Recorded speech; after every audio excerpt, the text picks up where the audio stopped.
Terima kasih. Thank you, Excellency Prime Minister Narendra Modi, Prime Minister of the Republic of India, Excellencies, ladies and gentlemen. We have said yesterday and also in our bilateral sessions this morning that we consider this meeting and these exchanges very vital, very strategic and critical to advance and enhance relations between India and Malaysia. Of course, we had long-standing relations since 1957, but we have elevated it to comprehensive strategic partnership in 2024. The deep historical ties, strong people-to-people linkages, and ever-expanding economic cooperation.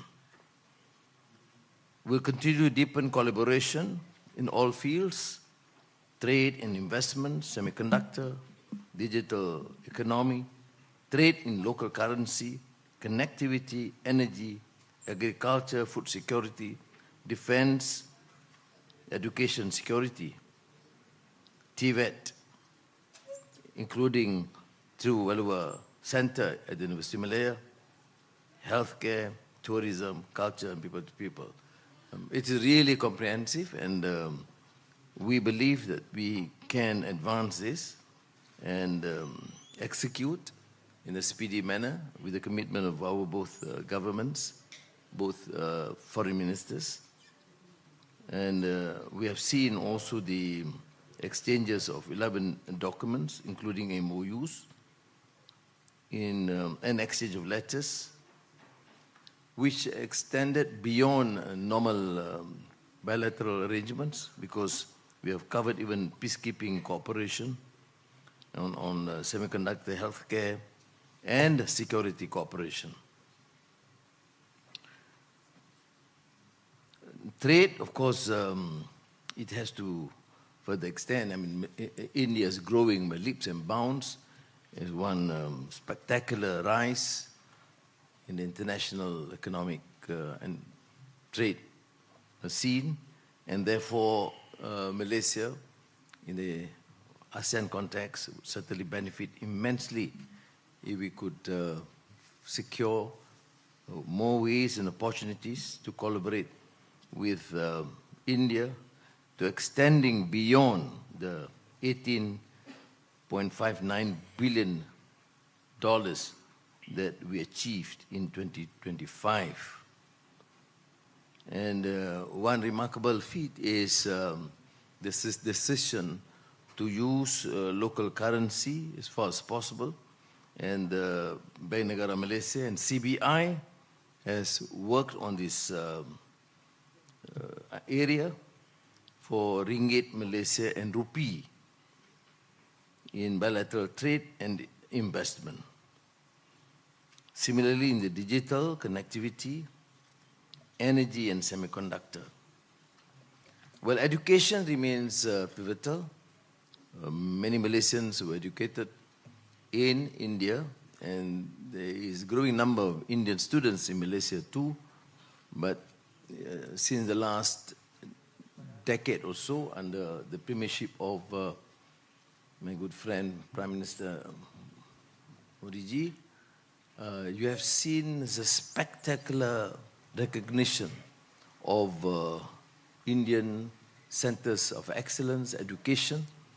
There's no only comparable, but many of them have achieved outstanding recognition beyond the known institutions in the West. And therefore, we would certainly explore this to increase the number of students in selected disciplines and fields to study in India. Tourism and connectivity is, of course, an area that we will have to give more emphasis.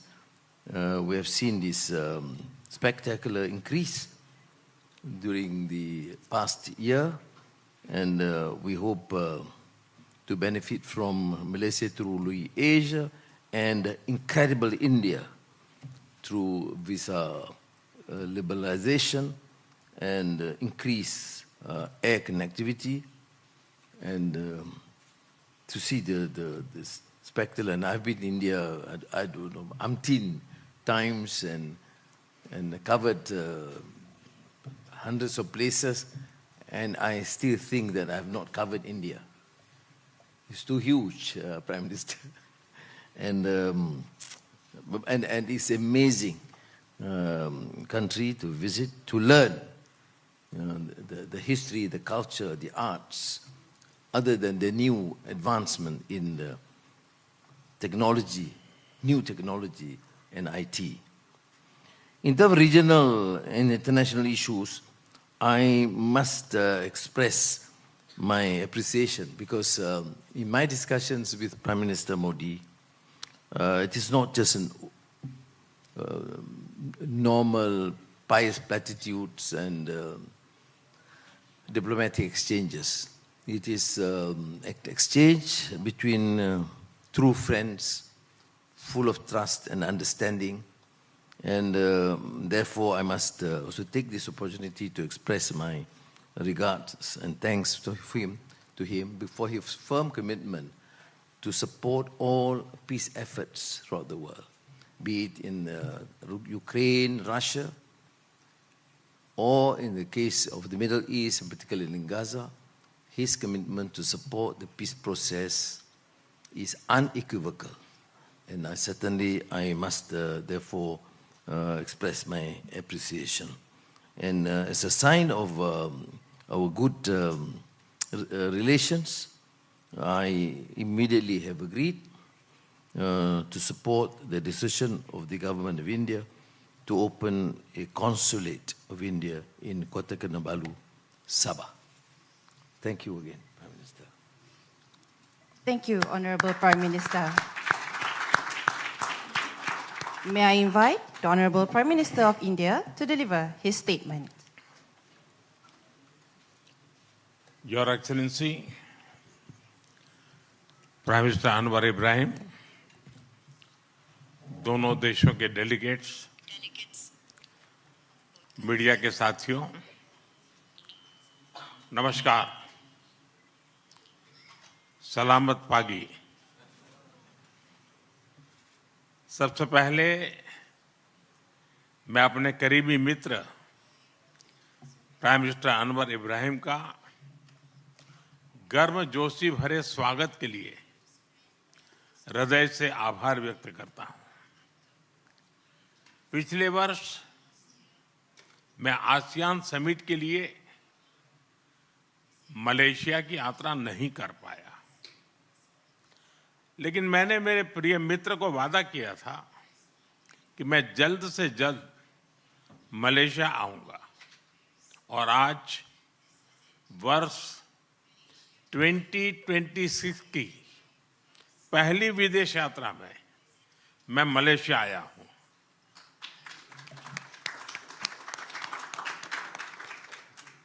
Friends, Bharat और Malaysia के संबंध बहुत विशेष हैं। हम maritime neighbours हैं। सदियों से हमारे लोगों के बीच गहरे और आत्मीय रिश्ते रहे हैं। आज मलेशिया भारतीय मूल की आबादी वाला दुनिया का दूसरा सबसे बड़ा देश है। हमारी सभ्यताएं, साझा सांस्कृतिक विरासत और लोकतांत्रिक मूल्यों से जुड़ी हुई है। फ्रेंड्स, पिछले कुछ वर्षों में हमारे संबंधों ने एक नई रफ्तार पकड़ी है और इसमें मेरे मित्र प्रधानमंत्री अनवर इब्राहिम का विशेष योगदान है। हमारे बीच एनर्जी, इंफ्रास्ट्रक्चर और मैन्युफैक्चरिंग में सहयोग बहुत मजबूत हुआ है। डिजिटल इकोनॉमी, बायोटेक और आईटी में आपसी इन्वेस्टमेंट बढ़ा है। टूरिज्म और पीपल टू पीपल टाइज भी गहरे हुए हैं। इन्हीं उपलब्धियों से प्रेरित होकर आज हमने हमारी साझेदारी में अभूतपूर्व गति और गहराई लाने का निर्णय लिया है। फ्रेंड्स, सिक्योरिटी के क्षेत्र में हम काउंटर टेररिज्म, इंटेलिजेंस शेयरिंग और मैरीटाइम सिक्योरिटी में सहयोग मजबूत करेंगे। हम रक्षा सहयोग को भी और व्यापक बनाएंगे। एआई और डिजिटल टेक्नोलॉजीज के साथ साथ हम सेमीकंडक्टर, हेल्थ और फूड सिक्योरिटी में साझेदारी को आगे बढ़ाएंगे। आज आयोजित सीईओ फोरम ने ट्रेड और इन्वेस्टमेंट के नए अवसर खोले हैं। हम स्ट्रेटेजिक ट्रस्ट से इकोनॉमिक ट्रांसफॉर्मेशन का रास्ता बनाएंगे। फ्रेंड्स, कल मुझे मलेशिया के भारतीय प्रवासियों से मिलने का मौका मिला। अपनी उपस्थिति से मेरे मित्र प्राइम मिनिस्टर अनवर इब्राहिम ने भी इस सम्मेलन का गौरव बढ़ाया। 30 लाख प्रवासियों का यह लिविंग ब्रिज हमारी बहुत बड़ी शक्ति है। उनके वेलफेयर के लिए उठाए गए कदम हमारे रिश्तों को मानवीय आधार देते हैं। मलेशिया में भारत के वर्कर्स के संरक्षण के लिए सोशल सिक्योरिटी एग्रीमेंट, टूरिज्म के लिए ग्रेटिस ई वीजा और डिजिटल इंटरफेस यूपीआई का मलेशिया में लागू होना, ये सभी कदम दोनों देशों के नागरिकों के जीवन को सरल बनाएंगे। क्योंकि कोई भी पार्टनरशिप तभी ताकत से सफल होती है जब लाभ सीधे लोगों तक पहुंचे। फ्रेंड्स, भारत और मलेशिया को तमिल भाषा के प्रति साझा प्रेम भी जोड़ता है। मलेशिया में तमिल की मजबूत और जीवंत उपस्थिति शिक्षा, मीडिया और सांस्कृतिक जीवन में दिखाई देती है। मुझे भरोसा है कि आज के ऑडियो विजुअल एग्रीमेंट से फिल्म और संगीत, विशेष रूप से तमिल फिल्में, हमारे दिलों को और पास लाएगी। हम अपने युवाओं के बीच यूनिवर्सिटी एक्सचेंज, स्टार्टअप कनेक्ट और स्किल डेवलपमेंट के अवसर भी बढ़ा रहे हैं। हमारे बढ़ते संबंधों को सपोर्ट करने के लिए हम मलेशिया में नया कॉन्सुलेट भी खोलने जा रहे हैं। फ्रेंड्स, इंडो पैसिफिक क्षेत्र के विश्व की ग्रोथ इंजन के रूप में ये उभर रहा है। हम आसियान के साथ पूरे इंडो पैसिफिक क्षेत्र में विकास, शांति और स्थिरता के लिए प्रतिबद्ध है। भारत आसियान सेंट्रलिटी को प्राथमिकता देता है। मलेशिया की सफल आसियान अध्यक्षता के लिए मैं एक बार फिर आपको बहुत बहुत बधाई देता हूं। मलेशिया जैसे मित्र देशों के सहयोग से भारत आसियान के साथ अपने संबंधों को व्यापक बनाएगा। हम इस बात पर सहमत है कि आसियान भारत व्यापार समझौते आर्टिगा की समीक्षा शीघ्र ही पूरी हो जानी चाहिए। फ्रेंड्स, आज हमने क्षेत्रीय और वैश्विक मुद्दों पर भी सार्थक चर्चा की।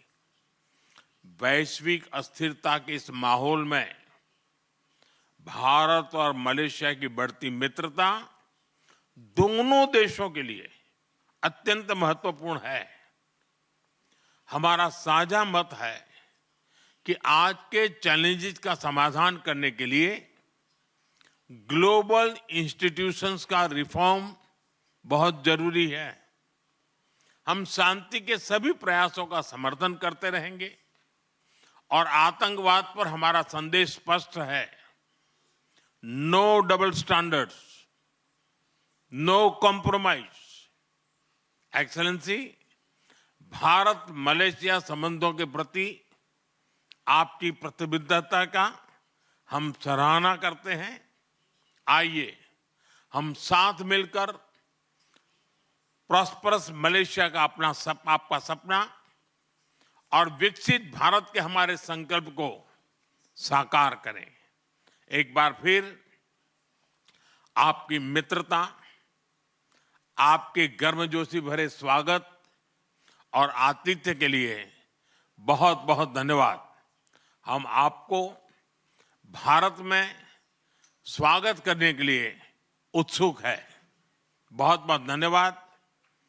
जुम्पा लागी। Thank you, Honorable Prime Minister.